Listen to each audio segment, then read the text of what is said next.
Pagkagising mo, inisip mo na, ay, nakakapagod magtrabaho. Diba? Ayoko na, nakakapagod, parang paulit-ulit na lang yung ginagawa ko. Doon pa lang sa first 3 seconds ng pagkagising mo, yun na yung pumasok sa isip mo, alam mo ba, natatamarin ka na talagang bumangon. Diba? Parang wala na yung energy mo na hindi ka pa nga bumabangon, ubos ka na agad. Kasi yung unang pumasok sa puso, sa isip mo, is negative na agad.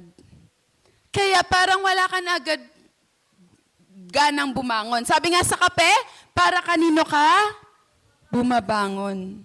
So pag inisip mo na stress, pagod, hindi mo na naman makikita si crush kasi wala siya, parang